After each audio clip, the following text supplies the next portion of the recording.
Every successful practice has a moment no one brags about. It's a miss, a mistake, a setback. Fail Forward is a short series where dentists and practice owners share the failure that forced them to grow and the change that made everything better. This is where progress really begins.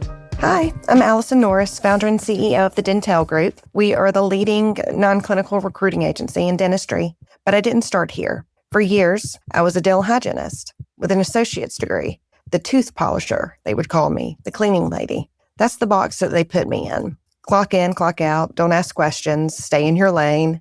I've never been great at staying in my lane, though, especially when I know I'm capable of something more. So I left clinical dentistry, and let me tell you something.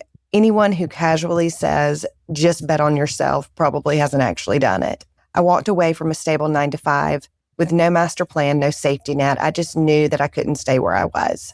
So because I was cross-trained, I started working at this dental insurance or dental billing company called eAssist. And somehow, still not totally sure how it happened, but I found myself on conference calls with some of the best consultants in the country, helping build their consulting division.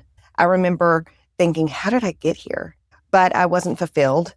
I was working 12 to 13-hour days, and it felt like I was just making pennies. And so I wanted to make a move. I wanted my thing, my calling. So I thought I found it with this orthodontic startup company. They promised that I would be instrumental in their buyout. What I didn't know was that the company had a reputation of screwing people over, and it happened to me too. That was the first time I experienced real depression. Not stress, not burnout. I mean, questioning my judgment, my confidence, my worth. Looking back, there were some red flags. With both companies, I should have protected myself better, and I know that now. I didn't protect my intellectual property. I didn't value my time the way I should have. I didn't read contracts closely enough. But one day, I woke up and I decided that I didn't want to feel that way. I didn't want other people to have to go through the situation that I was in. I wanted to help people land the job that they deserve and the job that changes their life. And so I decided to launch a recruiting agency on a whim, and it worked. It grew. We became known, publications, awards, recognition, all of it. I built a company that represents exactly who I am. Honest, strategic, relationship-driven. It wasn't overnight. And it wasn't easy. It's still not easy, but it's mine. And I built it from scratch. And because apparently I don't do anything small and I obviously don't like to sleep, I decided to build an app. So I saw a bigger gap in the industry.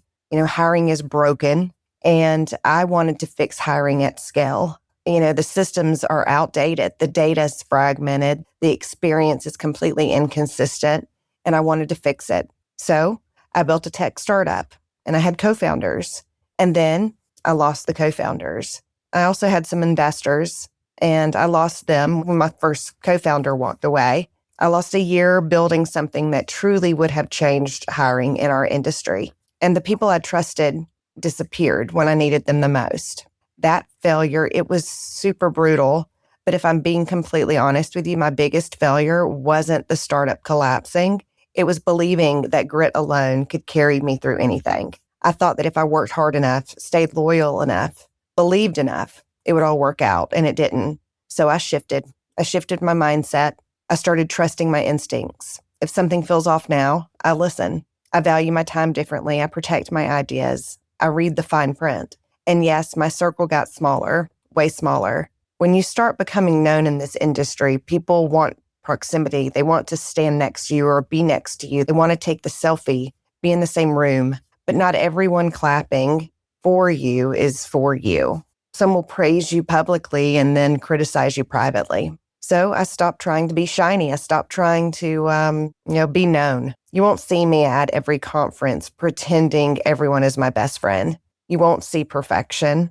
What you will see is transparency, honesty, me building, me winning, me losing, me learning. Dentele Group wasn't built because everything went right. It was built because almost everything went wrong. And I refused to stay down. That's the lesson.